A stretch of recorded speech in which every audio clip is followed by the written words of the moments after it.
Góðan daginn og velkomin í Öryrkjaráðið hér á Samstöðinni. Ég heiti María Pétursdóttir og hjá mér er hann Ari Hróðmarsson sem ég ætla að ræða aðeins við næsta cirka hálftíman. Velkomin Ari. Takk. Heyrðu, ég ætla bara svona, þú átt, dálítið forvitnilega sögu. Segðu mér aðeins samt fyrst bara svona frá sjálfum þér. Þú ert tónlistarmaður? Ætli ég hafi ekki þann kross að bera að vera flokkaður sem tónlistarmaður og það er algjörlega mín köllun í lífinu og það er ástæðan fyrir því að ég er hérna. Það er það að þjóna mannkyninu með tónlist. Ég hef aðgang að þeirri vídd og það er bara mitt að deila því með öðrum sem hafa ekki alveg sama aðgang. Ég hef með einhverja svona gullvild og þá verður maður að deila því með þeim sem hafa bara silfurvild og svoleiðis. Þannig að, og maður alltaf, ég geng út frá því að að maður á að deila því sem maður hefur. Maður á ekki að selja það sem maður hefur, maður á að deila því. Og ef einhver vill gefa manni peninga þá er það undir þeim viðkomandi komið. En ég held að við svona, allavega ég funkar ekki þannig að ég svona, viltu tala með það kostar þetta. Það gengur ekki þannig er það ekki í alvörunni. Þú veist, þegar maður fer á stefnumót og maður svona kynnist manneskjunni og maður horfir í augun á henni og svo segir, nei, þú mátt ekki horfa í augun á mér þegar þú borgar mér 15.000 kall. Og það er þetta sem við þurfum bara að laga, við þurfum bara að læra af þessum mistökum, af því að það er þetta sem skapar en aðskilnað í okkar samfélagi. Og gerir það verkum að fullt af fólki upplifir það að það eigi ekki að það sé ekki pláss fyrir það. Að það er alltaf gerðar kröfur eitthvað, þú mátt ekki fá þetta nema þú getur unnið inn þetta mikið af peningum. En við náttúrulega búum í, og eitt sem er bara mjög mikilvægt er það að ég svara spurningum iðulega ekki bókstaflega, heldur ég bara bregst við öllu sem ég heyri og úr verður eitthvað og ég bara svona svara ýmsum spurningum að þegar ég er líka tengdur öllum þeim sem eru að hlusta. Þú er bara í flæðinu, er það ekki? Þú er bara í flæðinu? Jú, ég er bara tengdur öllu, þannig að fyrir svona, þá biðst ég afsökunar ef ég svara ekki bókstaflega spurningunni, en það er samt svona, hvað sem er, á milli línuna þá má svona kynnast bara mér og minni nálgun á lífið og minna sýn, bara í gegnum orðum minn þó svo ég svara ekki nákvæmlega spurningunni eins og maður borin fram. Enda náttúrulega verðum við að upplifa frelsi, þú veist. Ég þarf að vera að upplifa það frelsi að fá að svara á minn hátt. Segðu. Og það er kannski bara mín gjöf til bara þjóðarinnar og heimsins að vera með eitthvað svona sýnistæmi bara frjálsan vilja. Og það, þú veist, og hvernig maður tekur hlutum að það er algjörlega frjálst. Það er ekki skrifað í stein, þetta eru rétt viðbrögð, þetta eru röng viðbrögð, þetta er allt rétt. Þetta er bara það sem er. Og það er líka þannig bara í þættinum hérna í öryrkjaráðsþáttunum, það er engar reglur þannig. Fólk bara Yndislegt. Þá er ég á réttum stað. Ég held þú sért alveg á réttum stað. En segðu mér samt, að því nú ætla ég samt að reyna að kreista út úr þér ákveðna sögu. Já. Að því þú hefur verið að pósta líka, þú hefur verið með hljómfræði kennslu til dæmis á YouTube. Já. Þú ert að pósta YouTube myndböndum. Já, ég er með mission að gera tónlistarskóla óþarfi. Já, ég var ennþá að velta því fyrir mér nefnilega líka. Hvort að að því ég held að núna, ég er sjálf að læra hljóðfæri, svona full gammalsaldri og en litli frændi minn, systursonur minn, hann líka að læra, við erum bara að læra á píanó, en hann að kenna sjálfum sér bara á píanó með netinu. Og hann að bara með einhver upp og eitthvað, og hann að læra alveg ótrúlega hratt og ótrúlega flinkur sko, og bara snöggur að ná einhverjum með einhverjum tölvu áhorfi. Þannig að fór ég með fyrir jólin að kaupa fyrir hann bók, og þá sagði maðurinn í tónlistabúðinni með þetta væri bara ótrúlega fínt oft í dag sko. Þessi upp og þessi aðferð við að kenna sér. Já, það getur svona komið mann að stað og það náttúrulega það sem, hvað skulum við segja, við þurfum dálítið svona, og auðvitað það náttúrulega með YouTube náttúrulega sko guðskjöf, að fólk geti bara fundið einhver svona kennsluvídeó, bara hvað sem hvort það sé tafdra, nudd eða básunuleikur. 2x500. Nákvæmlega, þú veist, 2x extravert. Og það er þetta að finna frá, að því að málið það, lærdómur ókeypis. Þú veist, það algjörlega frjálst, það enginn að banna neinum að læra eitt í neitt. En við búum við í svona samfélagi þar sem einhvern veginn gert krafa að allir fá eitthvað greitt fyrir sína vinnu. Þannig að við höfum búið til svona kerfi þar sem að í rauninni að þú kaupir þú kaupir einingar og próf og gráður. Það það sem þú kaupir. En þú ert ekki að kaupa lærdóm, af því að það ekki hægt að kaupa lærdóm. Það lærdómur eitthvað sem verður að koma þegar hann kemur, og kemur ekki fyrir hann að viðkomandi tilbúin þess að taka við. Og það því miður engin námskrá sem getur nær utan það. Og það kannski svona til þess að svona koma inn í upphafið það, að ég hef bara svona frá því að ég var sko í leikskóla, og ég örugglega fyrr, að þá hef ég upplifað mig algjörlega skjön við bara allt. Ég hef aldrei fundið mig inn í fundið bara svona minn sess, og ég hef alltaf verið sko bara þú veist, músíkalskur og eitthvað ekki jarðbundinn og praktískur og eitthvað svoleiðis. Ekki passaði með eitthvað kassa. Og alltaf einhvern veginn lofað, já, ok, þegar þú fer í tónlistarskóla, þá verður þú hamingjusam. Þá fer í lúðrökt, þá verður þú hamingjusam. Ef þú fer í tónlistarháskóla, þá verður þú einhvern veginn. En svo bara áttaði mig að því að ég passaði hvergi inn í, að því að ég bara rosalega næmur einstaklingur, og ég bara hef bara mjög svona lágan tolerans. Þú veist, eins og sumir með lágan tolerans fyrir sko glúten, ég með lágan tolerans fyrir kjaftæði.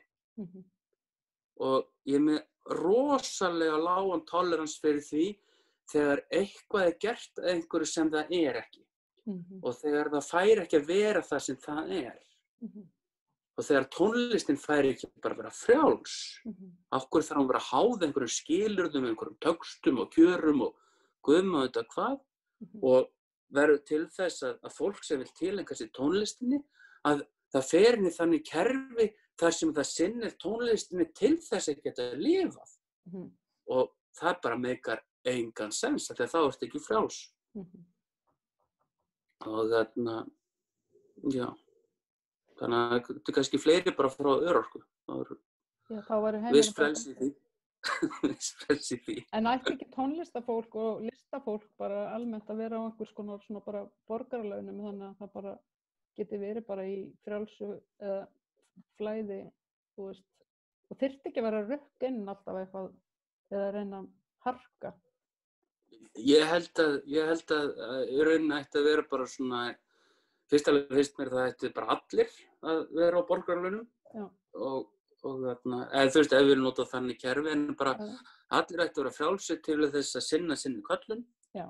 Og þurfi ekki einhvern veginn að þröngva sér inn í einhverja fyrirfram ákveðnar hugmyndir hvernig lífið er. Það bara einhver hugmynd, og hugmyndir eru bara algjört rugl. Það ekki, þú veist, það mjög takmörkuð sýn á heiminn. Já, ég hugsaði. Ég hugsaði þetta vel og lengi. Já, þetta samt rugl. Þú að vera að hugsa. Að þegar við erum að tengja okkur við allt. Það eru allar, menna, þú veist, Indverjarnir segja við sem einhverjar 7 orkustöðvar. og þú veist, sem náttúrulega bara ein orkustöð sem skiptist í þetta 7 og það eru nokkrar 2 fyrir utan líkamann og svoleiðis og þú veist, og við þurfum að heiðra þetta allt. Við megum ekki bara hugsa með þessu hér og við megum ekki bara hugsa það að fylla eitthvað veski. Já, þú segir í einu myndbandi að þú hafi verið allt leikið í lindi, þú hafi verið að spila á tónleikum og þú hafi verið of næmur á umhverfið þitt sem að olli því að þú varst bara sviptur og lokaður inni eða eitthvað svoleiðis. Er það rétt? Já, ég syns að þetta er kannski að segja allt hafi leikið í lindinum kannski ekki, aldrei einföldun, en það sem gerðist var það að ég var fyrir ákveðnu lífsreynslu, þar sem ákveðnu bara tróma, ákveðnu bara höggi, sem var til þess að ég stóð frammi fyrir verkefni sem var of stórt fyrir mig að kljást við. Þannig að það sem gerðist var það að ég bara á einni bara sveipstundu, ég man nákvæmlega eftir þessu, ég var í sturtu þegar þetta gerist, að þá tengdist ég einhverju sem er bara miklu stærri en ég. Og það sem gerist fyrir mig er það að, og þetta er það sem sumir geðlæknar vilja kalla geðrof, en aðrir vilja kalla andlega vakningu eða andlega upplifun, en allavega það sem gerðist var það að ég tengdist því sem tengir okkur öll. Þannig að ég hafði aðgang að í rauninni bara allri visku í heiminum og líka það að ég upplifði tímann ekki sem línulega heldur sem flæðandi. Að það var allt að gerast akkúrat núna og ég hafði aðgang að því öllu og þá sá ég það að ég var búinn að leysa verkefnið. Og það sem gerðist svo í kjölfarið var það að ég bara ýtti á play og horfði á. Og allt það sem gerist í kjölfarið var það að ég rauninni var bara svona eins og á ensku svona channel. Að ég bara stillti mig inn á ákveðna tíðni og Ari fór bara í pásu og bara horfði á, var eins mikill áhorfandi á það sem gerðist og allir aðrir. En það sem svo gerist að þegar ég mætti þessu ástandi og það hefur verið svona að fæðast af því að í rauninni ég er búinn að vera krafinn að útskýra það sem gerðist núna í 4 ár. Og það er ekki hægt að útskýra það nema með einhverjum svona myndlíkingum og svoleiðis. Þannig að maður er bara eins og Jesú að segja einhverjum svona dæmisögur. Og ein dæmisaga sem ég er búinn að vera svona að búa til af því að ég er búinn að síðustu dagar búinn að vera leiði mér lítinn kofa á nálægt Stokkseyri og er búinn að vera að keyra dálítið svona fram og tilbaka í myrkri, það er mikið myrkur hérna. Við búum á Íslandi, jú, og það er í janúar, þannig að það er mikið myrkur. Og það sem náttúrulega gerist þegar er mikið myrkur er að þá nota maður háurljósin. Þú veist, maður bregst við myrkrinu með því að maður eykur ljósið. Það sem gerðist þarna, og ég var úti í Noregi, var það að ég lenti í ákveðnu, það varð ótrúlegt myrkur. En það sem gerðist bara í gegnum mig, ég hef engan eignarrétt af því sem gerðist. Ég tók mína refsingu, mér, einstaklingunum Ara var refsað fyrir eitthvað sem var ekki mín gjörð, þetta bara gerðist.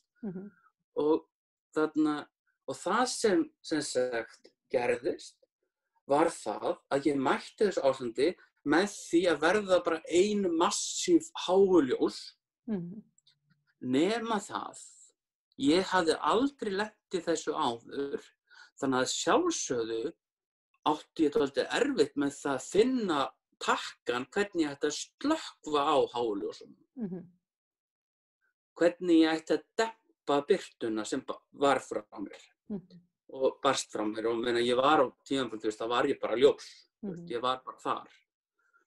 Og það sem sagt, þetta er að maður setur þetta í þessum, það kannast allir við það að hafa verið að keyra og Holtavörðuheiði eitthvað svoleiðis í níðamyrkri og allt í einu kemur flutningabíll á háljósunum og bílstjórinn er eitthvað utan við sig og gleymir að slökkva á háljósunum og þú blindast.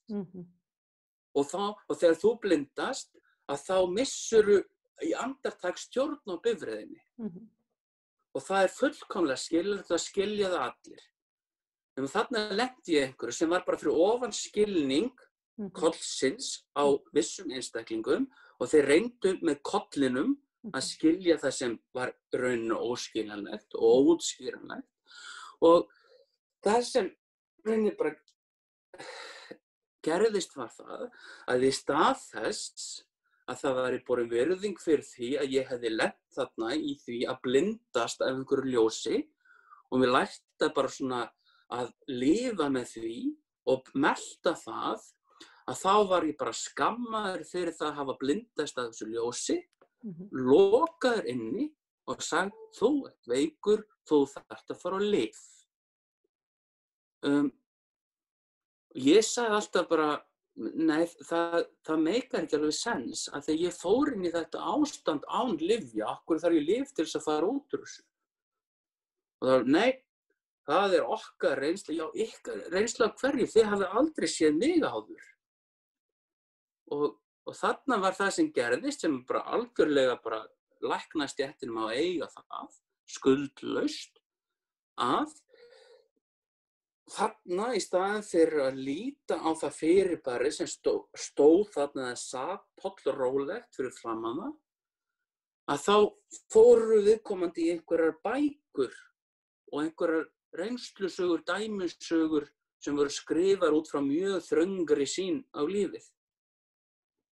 Og minna auðvitað út frá einhverjum sjónarhorni að þá var ég farveikur. Auðvitað. Ef þú horfir bara á einn kema. Ef þú horfir bara á mómentið þegar ég blindaðist, en ekki 20 árin á undan þegar ég gat keyrt algjörlega með flekklausan feril.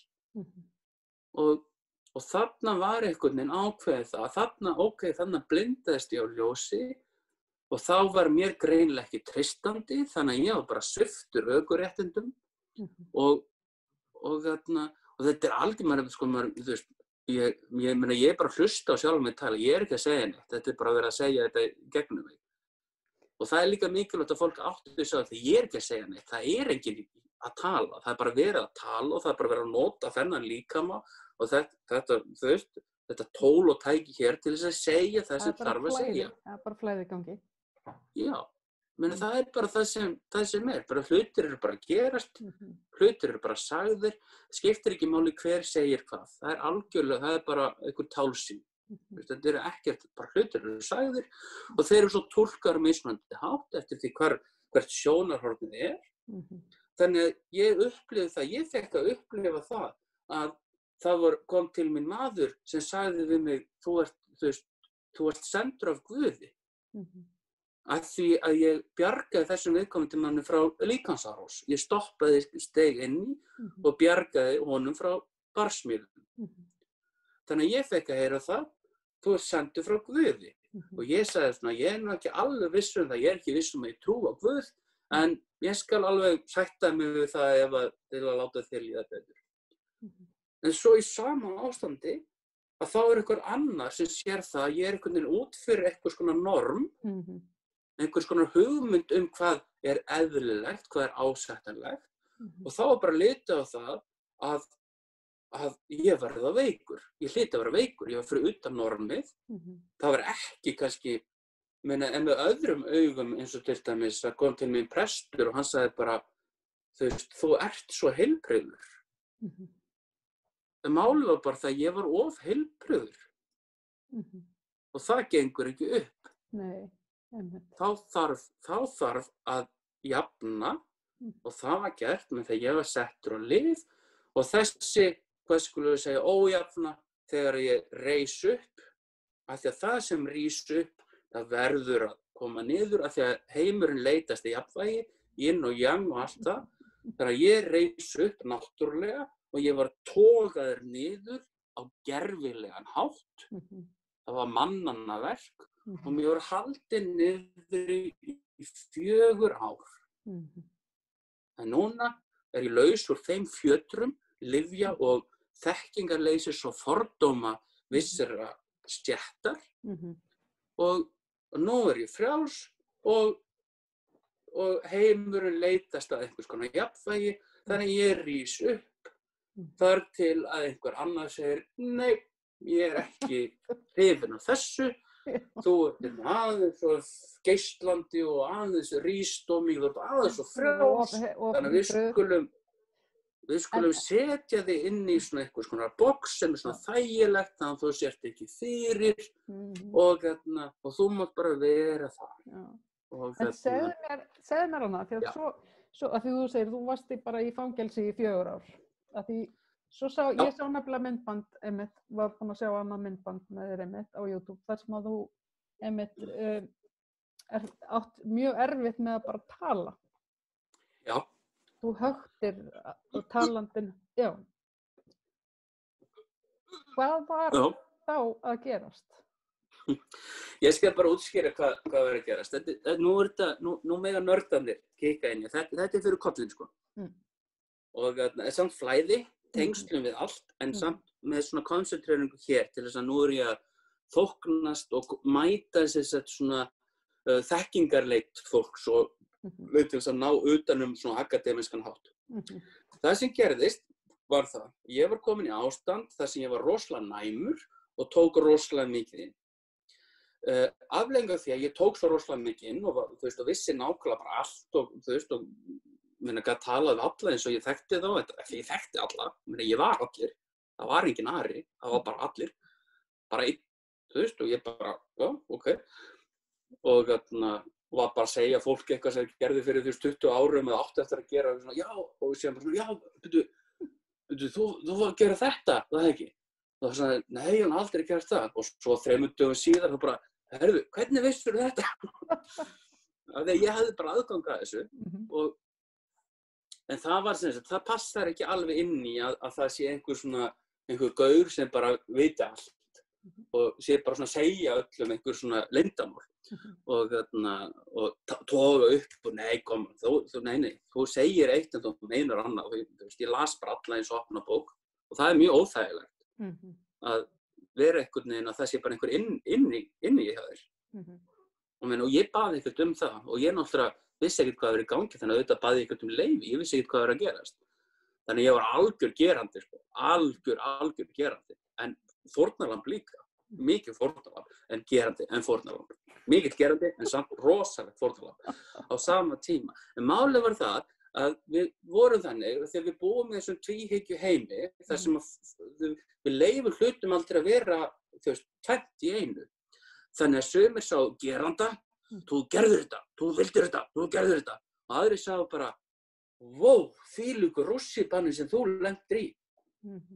Og það fór allt eftir sjónarhorni viðkomandi og menntun og reynslu. En það sem svo gerðist í kjölfarið var það að ég var settur á lyf, sem lithium, sem notað til þess að koma í veg fyrir uppsveiflur. Af því að læknarnir héldu að ég hefði upplifað einhvers konar uppsveiflu. En þeir áttuðu sig ekki á því að ég var vissulega í sveiflu, en hún fór í allar áttir. Hún fór ekki bara upp. Ég tengdist ekki bara einhverjum eldu á lofti. Ég var líka jarðtengdur, fullkomlega. Og þess vegna man ég allt sem gerðist. Þarna þegar ég var í þessu ástandi. Ég man eiginlega voða lítið síðastliðin 4 ár. En það sem þetta gerist með lithium það virkar svona eins og hálfgerð innsigli. Eins og sett á vespur sem að ungir krakkar kaupa. Sem kemur þau veg fyrir að heilinn ná að ákveðnum hraða. Og hann hægir ekki beint á, það kannski ég móðgaði einn læknin. Ég móðgaði einn læknin þegar ég sagði að lithium hægði á heilann og hann sagði, nei, það gera það ekki. Og svona, en það kemur í veg fyrir að ná sínum náttúrulega hraða. Og það sem gerðist sem þetta í kjölfarið var það að ég settur á lyf sem kom í veg fyrir það heilinn að starfi á náttúrulegan hátt. Ég var búin að taka í þessu ástandi, þá var ég búin að taka inn það mikið magna upplýsingum að það myndi endast fólki bara mörg æviskeið sem ég tók bara á nokkrum vikum. En að því að lithiumið virkar eins og það gerir og kom í veg fyrir að heilinn næði að vinna úr þessum upplýsingum náttúrulegan hátt, að þá áttaði sig á því, herðu, nú er ég með þetta rosalega mikið magna upplýsingum sem ég þarf að vinna úr. Þannig að ég þarf að forgangsraða. Ég er að tala fyrir heilann, ég hef því miður ekki svigrúm til þess að leyfa þér að nota hægri fótinn. Það er of mikil orka. Við þurfum að lifa innan sko fjárlaga. Við þurfum að spara, við höfum bara þetta budget og þá má ekki fara út fyrir það. Og þarna var ég bara þannig að ég var bara alltaf uppiskroppa með budget af því að mér var svo naumt skammtað. Og það kom í veg fyrir það að heilinn næði að vinna úr þessum upplýsingum sem varð til þess að heilinn forgangsraðaði og hann forgangsraðaði í þágu sálarinnar og hugans sem það meðtaka þessar upplýsingar og fórnaði líkamanum. Þegar líkaminn er bara, þetta er bara eitthvað tól. Líkaminn skiptir voðalega litlu máli í samhenginu. En það truflaði þig náttúrulega í þínu lífi og þú varst að reyna líka að spila hljóðfæri og... Já, þetta var rosalega truflandi. En það sem breyti því ekki að þó svo ég var einhverjum fangelsi líkama og huga af því að náttúrulega lithiumið náttúrulega hélt niðri huganum. Ég var orðinn rosalega heimskur. Ég mundi ekki neitt og skildi ekki neitt og ekki eins og ég hafði skilið áður og bara horfði á sama bara Netflix þáttinn bara aftur af því að ég bara gleymdi honum alltaf jafn óðum. Af því að bara, huganum var fórnað, líkamnum var fórnað, svo að sálin gæti tórað. Og það er það sem hún gerði. En en það var ekkit, læknar voru ekkit að átta sig á því eitthvað strax að þetta væri ástæðan fyrir hvað, þú ert í rauninni með allavega krampa og málið skila sér ekki og ert með svona hvað kallum við þetta? Starfræna krampa? Já, þetta var sem sagt greint sem starfræn truflun á taugakerfi sem virkaði sem þannig að þetta er bara svona hálfgerður svona ruslflokkur, hefur verið, svona ruslgreining. En það er það þannig að þú sér að það eru áþreifanlegar og sjáanlegar taugaraskanir, taugakerfi virkar ekki eins og það ætti að gera, en hins vegar sjást engar svona vefrænar skemmdir. Nei, einmitt, ekki. Saman eins og þessi MS að þá sérðu að það er eitthvað svona skellur, það er eitthvað svona sem er þarna í þessum starfrænu taugatruflunum, þá sést ekkert beint á mynd, ekki á taugunum. Það sést í heilanum núna, af því að það er komin nóg góða greinar. Þannig að þetta er svona, þetta er svona sjúkdómur sem hefur líka verið ranglega greindur. Þannig að ég var ranglega greindur af ranglega greindum sjúkdómi.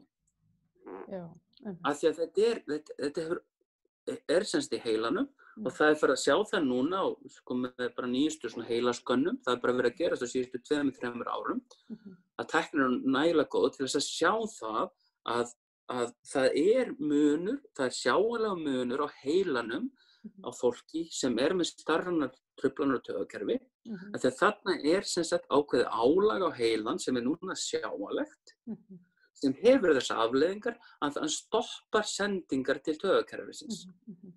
Það er það sem líkaminn gerir, eins og til dæmis þegar maður lendir í ofkælingu, hvað er það sem gerist? Það líkaminn fórnar einhverjum putta. Við höfum ekkert að gera við litla putta, þurfum að halda hjartanum gangandi. Og það er nákvæmlega þetta sem gerist, þetta er bara svona önnur birtingarmynd og er verið að skilja þetta, af því að þetta er miklu flóknara mál. Þetta er miklu meira meðtak og maður þarf að taka inn miklu fleiri þætti en eitthvað sem hægt er að greina einhverju mynd. Og það er þetta sem er einhvern veginn svona, að þetta var bara óútskýrðar taugatruflanir og bara sagt eitthvað, þú er bara stressað, þú kannt ekki að díla við tilfinningar og þú er bara, þetta er bara því að konaðin var ólétt og eitthvað svona, þú kannt ekki að díla við lífið og bara eitthvað svona, og ég bara, já, ok, ég kann ekki að díla við lífið, ok. Og svo, mikið rétt, svo hætti ég þessu lífi og veistu hvað, ég kann að díla við lífið. Ég er mjög góður í því. Ég mjög góður í því núna að aðlaga mig að mismunandi aðstæðum. Ég get orðið það sem fólk þarf að ég verði og ég svara, af kunnáttu, fagmennsku, skilningu og virðingu hverjum sem En vissulega. En af hverju, þú veist, þetta svona sjaldgæft að þetta gerist að fólk fái þessa aukaverkun af liþíum? Eða, þú veist, hvað finnst þetta svo spes? Já, þetta málið það. Hérna auðvitað þetta sjaldgæft. Það ekkert oft sem það gerist á hverju ári eitthvað, á hverju ári þá fer einhverju manju. Það alveg rétt. En það ekki hverju ári sem einhver, í rauninni bara umbreytist í einhvers konar bara, þetta auðvitað gildishlaðið orð, en bara einhvers konar aðra veru. Já. Ég ætla að nota æðri veru, en það svona, þá einhver sem svona, hvað þykist þú nú að vera? Ég þykist ekki vera neitt, ég bara var, hafði einhvern veginn meiri aðgang að upplýsingunum í heiminum, af því að filterinn hvarf í rauninni. Þessi síja sem við sjáum, þetta flaska, en þetta getur líka verið ljósapera, í réttum kringumstæðum. Þegar maður fer til Afríku og þá verið að nota plastflöskur sem ljósaperur, þeir fylla vatni og þau endurkastast og þannig að það hægt að sjá hluti með öðrum augum en bara einhverju, nei, þetta flaska og þú færð ekki að fara út fyrir en þú segir að þetta sé flaska. Já, þetta líka ljósapera. Nei, þetta algjörlega galið að lýsa þessu. Að maður átti að segja einhvern veginn því að ég komin í eitthvað klikk, geðveikra hæli hérna. Og ég bara, ég læknirinn? Er það málið? Ég sagði einhvern það, þegar þá veit ég bara þeir eru lokað mig inni miklu lengur. Mér ég kunni það, ég spilaði leikinn, ég náttúrulega áttaði mig á því, hérna heldur þessi, hann sé einhver geðlæknir, en hann ekki að leyfa sér að vera sjúklingur. Ég skal vera sjúklingurinn í því hlutverkaleik, já, þú heldur það, já, þetta nú slæmt, já. En Ari, segðu mér, þú veist, þegar þú færð svo, þegar bara uppgötvast að þetta aukaverkun af lyfi, uppgötvast það áður eða eftir að þú hættir á lyfinu? Það sem, þetta náttúrulega, flóknari svar en þetta, en það sem gerist það að ég fyrir að fá þessar taugaverkanir og svo lendi ég því, það var svona lán í óláni, að ég fæ Crohn's-kast og liggur bara inn á Landspítalanum í 10 daga og bara, það bara bussast allt út mér og ég fjúkaði með 9 kíló og 7 dögum og þarna algjörlega þorna upp, bara hreinsa kerfið og núllstilla sig. En akút meðferðin við því þegar þá greiningu að þetta sé Crohn's, svona bólgusjúkdómur, þetta þá ónæmiskerfið komið bara í ofkeyrslu. Þannig að þá akút meðferðin sterar. Þannig að ég fékk prednisólun, bara mjög háan stóran skammt til að byrja með og þegar hann segist að bælinu eru ónæmiskerfið en sterar eru líka örvandi. Og þá kom í ljós bara 5 dögum eftir að ég byrjaði að taka sterana, taugaeinkenni hurfu. Það voru ekki taugaeinkenni lengur. Svo þegar ég hætti á steranum, þá komu þau aftur. Og þá var eitthvað svona, ég talaði við lækna þetta. Þetta ekki dálítið áhugavert? Að ég sé settur á stera, þá hverfa þessi einkenni. Ef þetta væri þessi starrænu einkenni sem læknarnir voru að segja, þá ættu stera ekki að hafa nein áhrif. Þá væri bara heilnægt eftir að vinna á einhverjum upplýsingum. Já, nema ef að því þetta er í rauninni bólgu, sterarnar eru bólguðandi líka. Þú veist, þannig að ef þetta hefði verið út af bólgum, þá hefði það kannski verið líka eðlilegt. Já, skulum segja þarna Já, ok, skilgreiningar, fullt af skilgreiningum, en það sem við erum með sterana er það þeir bara slökka á ónæmiskerfinu, þannig að þarna, svarinu, þannig að bólgumyndun hættir. Já, einmitt. Þannig að sterar þannig sé ekki beint að mínu upplifun ekki að þessu bólgueyðandi, þeir bara komið vekk fyrir að það myndist fleiri bólgur, þannig að líkaminn farið þá séns til þess að lækna sig. En það hafði þessi örvandi áhrif og mér fannst þetta rosalega merkilegt og það var eitthvað svona, en það var enginn sem bara svona, já, þetta er áhugavert, en nei, það er nú engar rannsóknir sem benda til þess að þetta virki, þannig að við erum ekkert að skoða þetta betur. Og það var svona þessi dans í 3 ár, að það var aldrei neitt tilbúin til þess að svona betur, en þegar ég nota stera það er eitthvað áþreifanlegt sem er sem sagt þarna í ólagi og þarna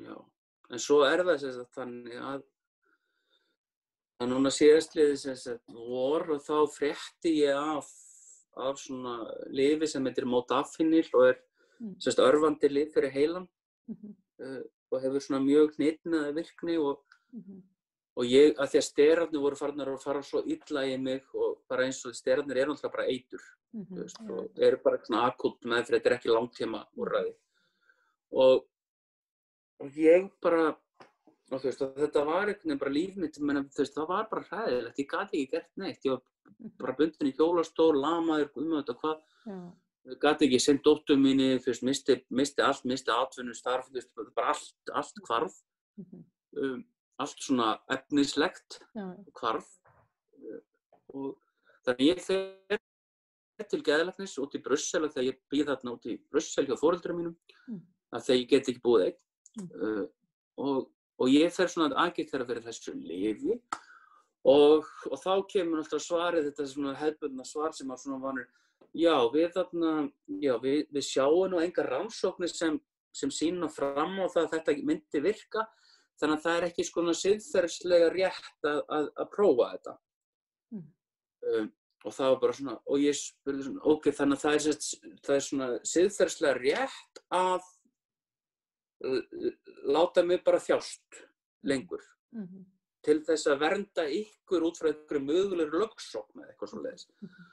Þannig að þetta er bara svona allt, þú veist, þegar fólk er algjörlega bara fast í einhverjum regluheimi sem bara búin til einhverjum að það lítur vel út af einhverju blaði, en hefur enga tengingu við raunveruleikann. Og þá er það semst þannig, þá er ég að tala við þarna geðlækninn og er svona aðgengara og segi sko, það er nú dálítið skrítið að ég er með þessa greiningu á þessum taugasjúkdómi sem er nú búið að útskýra á þann hátt að þetta hefur að gera með það að heilinn hefur er laskaður á þann hátt að hann er ekki að vinna úr þeim upplýsingum sem hann meðtekur.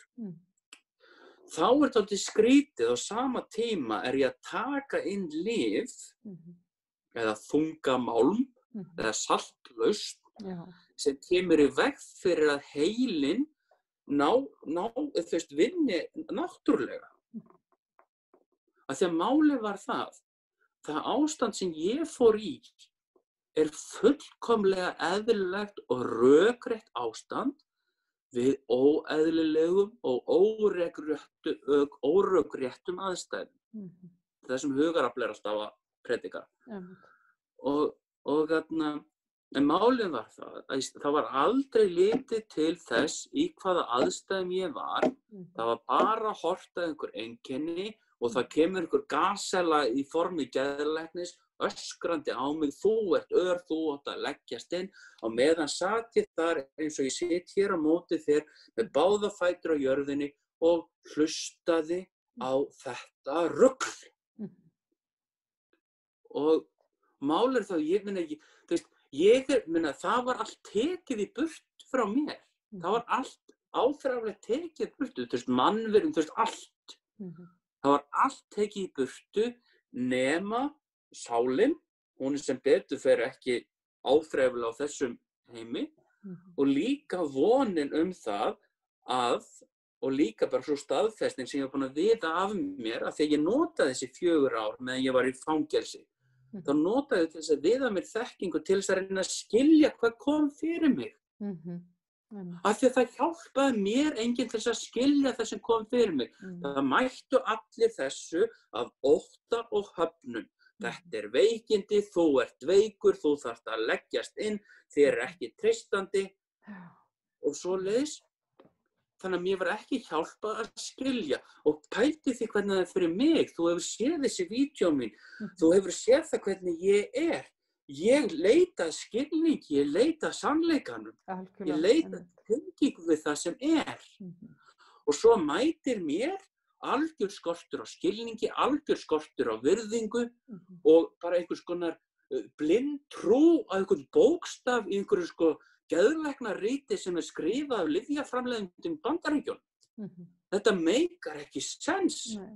Þetta er algjörlega út í hött. Og svo fer maður að átta sig á því. Og nú fékk ég loksins rétta greiningu. Og veistu hver kom með þessa réttu greiningu? Hún kom úr óvæntri átt. Hún kom úr átt í raun óvinarins. Þeim óvinar sem vinnur gegn hagsmunum þeirra sem eru sjúkir og þurfa hjálp. Það kom úr munni Bjarna Ben þegar hann sagði það eru fullt af gerviöryrkjum á Íslandi. Og þá sá ég svarið, halleluja, ég er þessi gerviöryrki.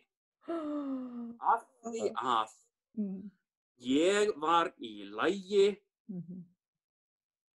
ég þurfti að fara á spítala til þess að verða veikur og ég var gerður á gerfilegan hátt að öryrkja.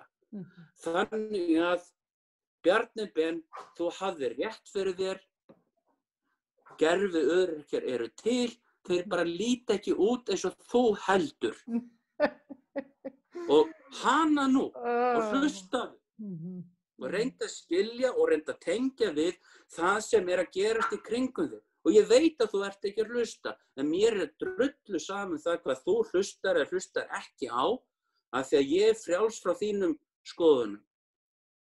Og þinni þröngu sín á lífið og lífið bara, ég sé þetta út frá mér. Og svo sjáum við líka alla hina sem eru á hinum vængnum, guðmöðunda hvað sem allir heita, sem eru svona, þú ert fíbl og svona, þú ert fíbl. Og það er enginn sem talar saman, allir bara fylgja sínum Guð, sinni sannfæringu, sínu þrönga sjónarhorni á lífið og sjá ekki það að lífið er fullkomið nákvæmlega eins og er af því að það sýnir okkur jafnvægi. En svo er það þannig að þegar það er einstaklingur sem upplifir þetta jafnvægi að því að hann sér hann er togaður í báðar áttir og allar áttir á sama tíma, hvað er sagt við hann? Þú ert í ójafnvægi. Nei. Ekki ég, það er þú. Hvað ætlar að gera, Ari, við alla þessa reynslu? Þetta er náttúrulega bara, þetta er alveg magnað, bara 4 ár í þetta. Sko, málið er það að ég geri bara það sem að ég geri. Ég kom hingað að þegar ég veit það, þegar ég er búin að fara þangað og ég er þar núna ennþá. Meina heilari minn sagði mér sko að 2/3 hluta sálarum minna væri bara ekkert hérna. Ég sé svo mikið af hlutum sem ég veit að aðrir sjá ekki. Það þýðir ekki að ég sé í geðrofi, að því ég sé líka það sem aðrir sjá. Þó svo ég sjái meira, þó svo ég upplifi meira, það þýðir ekki að það sé eitthvað að mér. Það þýðir bara það að ég er ekki, ég er búin að losa mig við einhverja filtra. Ég er bara búin að uppfæra símann minn, ég er með betri myndavél. Pæltu í því, ef við förum svona aftur í tíma, manstu þann tíma þegar að hápunktur lífsins og einhvern veginn krafan það í samfélagi, sérstaklega grunnskólanum, eða maður var það að Nokia síma sem það gat spilað Snake. Og það var bara, þú veist, það var uppfyllt, þú fórst til foreldra þinn og sagðir, má ég spila Snake, það nema ofta mig allir spila Snake, okkur má ég ekki spila Snake, það megi allir spila Snake. Og svo heldur áfram, svo það iPhone 11 núna, og pældu því að nú kemur einhver sem kemur með Nokia síma og að spila Snake, og það bara, hvaða rugludallur ert þú? En málið það að við erum öll næm fyrir mismunandi tíðnum, það eru margar tíðnir í gangi, allt yfirtónar frá þessari grunntíðni sem skapa okkur öll. Og þetta allt að gerast á sama tíma og við erum bara mismunandi næm fyrir því sem að gerast og við erum mismunandi stillt. Þannig að við tilengum okkur mismunandi tíðnir. Þannig að við sjáum það eru sumir sem elta einhverja efnishyggju. Það segja að þetta áþreifanlegt, þetta flaska. Og leita að svona efnistöð, af því þeir eru vegferð að sjá, þetta efni, þetta er það sem er áþreifanlegt, þetta er það sem er. Og svo eru andrir sem eru bara, nei, efnið er bara tálsýn og þú veist, það er bara öðri máttur sem skiptir máli og þeir eru jafntíndir.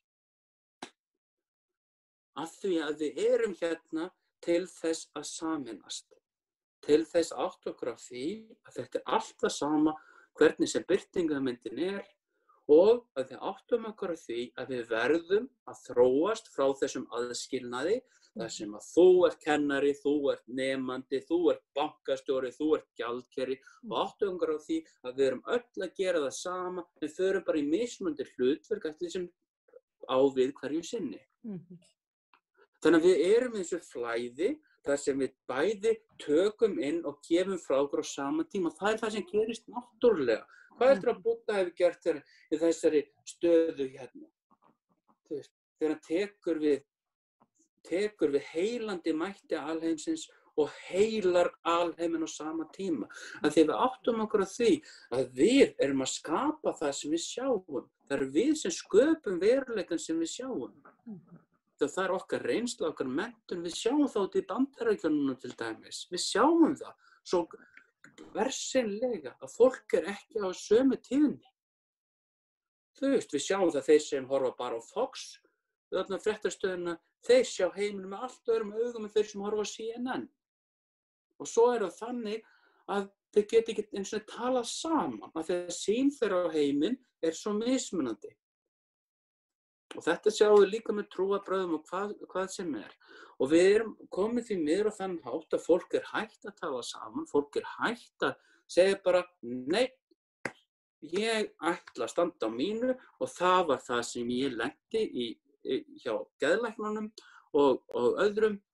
Ég lenti í því að þeir voru fastir í hugmyndinni að þeir voru læknarnir. Og meina, ef hann er fastur, eða hún, fastur í þeirri hugmynd þessi geðlæknir, hvað þarf geðlæknir? Geðsjúkling. Hvað var ég? Geðsjúklingur. Af því að geðlæknir Annars er hann ekki geðlæknir ef hann er ekki með geðsjúkling. Nei, meina, þú veist, ef það er einhver geðsjúklingar, þá er ekki geðlæknir. Þú veist, það er yin og yang. Það talar allt saman. Og þetta er sem sagt, hvað skulle ég segja, máli og meina, ég hef orðið fyrir bara svona upplega bara mjög, hvað segir maður, dýrmæta reynslu. Ég hef gengið í gegnum skóla sem ekki margir hafa gengið í gegnum. Ég hef líka viðað mér þekking og fróðleik og sýn á heiminn sem ekki margir hafa gert. Og meina, þú veist, þetta er rosalega byrði að þarna vera einhvern veginn bara, þú veist, það er fólk sem fer og hugleiðir einhverjum helli í Himalajafjöllum í 12 ár. Til þess að nálgast það sem ég varð bara á einni skotstundu þegar ég tengdist öllu. En þetta er ekkert eitthvað ari, þetta er ekkert eitthvað ég er betra en nei, það er engin ari. Þetta myndi mig svo á, eins og þú lýstir þessu, þegar þú tengdist öllu. Það myndi mig alveg rosalega á frásögn konu, hefur þessi frásögn konu á TED Talk, ég man ekki hvað hún heitir, sem að fekk heilablóðfall og hún upplifði skiptinguna á milli heilahvelana alveg gjörsamlega. Og hægri og vinstra heilahvel, hvort að hún fekk heilablóðfall í sem sagt annað heilahvelið og það var vinstra heilahvelið og hægra heilahvelið, hún upplifði þessa tengingu bara við allt. Hún svona... Áminna, geggjað. Já. Og ég get ímyndað mér, ég hef ekki séð það vídeó þessaklega, þú veist, ekki með augunum, en ég tengi við það þegar ég sé alveg þetta konflikt sem gerist, þetta heilu lendni og öllum tróma og leitar leiðum til þess að lækna sig. Þannig að eitthvað fyrir overdrive, þetta eins og og öllust upp við sögur af þú veist, við sjáum í dýralífsmyndum að ljón inn í að ræðst á krókódíl sem að ráðast á, þú veist, og fórnar lífi sínu og, þú veist, og bara, þú veist, drepur krókódílinn þess vegna, sem ágæflega hægt.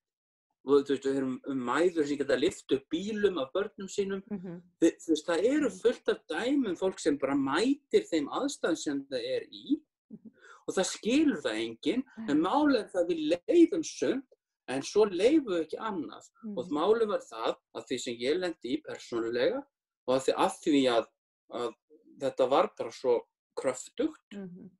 Og ég meina, ég var bara það var enginn Ari, ég var ekki að segja neitt, ég var bara að segja það sem þurfti að segja, þú veist, það var sagt í gegnum mig,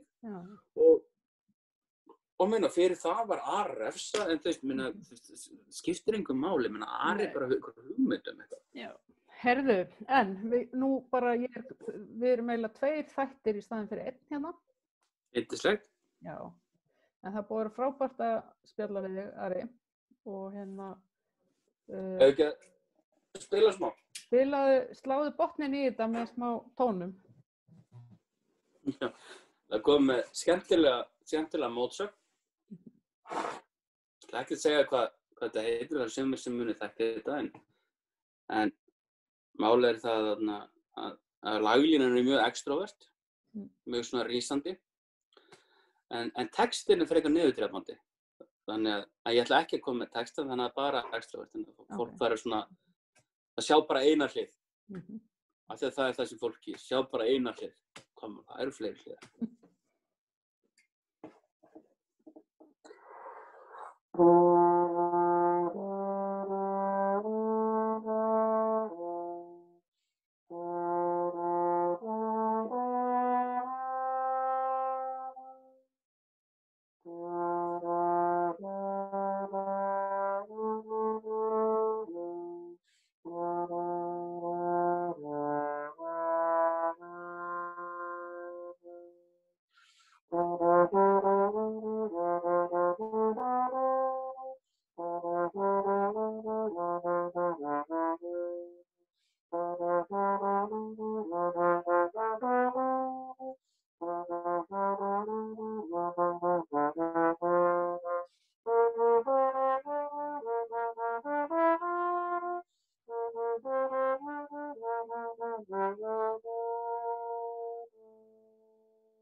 Þannig að við sjáum það.